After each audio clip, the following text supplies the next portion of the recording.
నేను యథాలాపంగా నిన్న మాట్లాడుతూ ఒక మాట అన్నాను. నేను దానికి ఆల్రెడీ మా సోదరీమణులందరికీ నేను క్షమించమని కూడా అడిగినాను. కాబట్టి నేను ముందుకు వచ్చి ఆ మాట చెప్పినాను. నేను మరి రేవంత్ రెడ్డి గారిని అడుగుతా ఉన్నాను, మీరు మాట్లాడిన పనికిమాల మాట సవితక్క గురించి కానీ, సునీతక్క గురించి కానీ, కోవ లక్ష్మక్క గురించి కానీ మీకు ఆ ఇంగితం కానీ సంస్కారం కానీ ఉందా?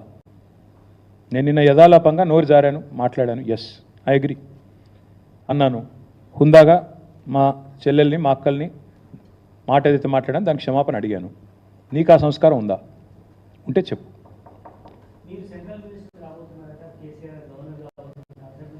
రేవంత్ రెడ్డి గారు అమెరికా అధ్యక్షుడు కాబోతున్నాడు. నేను కూడా చెప్తా, ఏముంది స్టోరీ దీన్ని అంటే చెప్తున్నా. రేవంత్ రెడ్డి గారు తొందరలో అమెరికా అధ్యక్షుడు కాబోతున్నాడు. మొన్న ఆయన ఎవరు చెప్పింది కదా అక్కడ మీటింగ్లో, కేజీఎఫ్లో వెళ్ళను, మనోడు ఎవడో అవుతాడు అమెరికా అధ్యక్షుడు అని. ఈయన అవుతాడేమో మరి.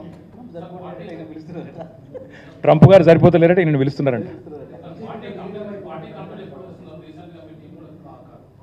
ఎన్నిసార్లు చెప్పాలి మరి అదే మాట? సెప్టెంబర్లో మా పార్టీ యొక్క సీనియర్ నాయకుల బృందం ఒకటి, మేము కొన్ని ప్రాంతీయ పార్టీలు ఏవైతే సుదీర్ఘకాలంగా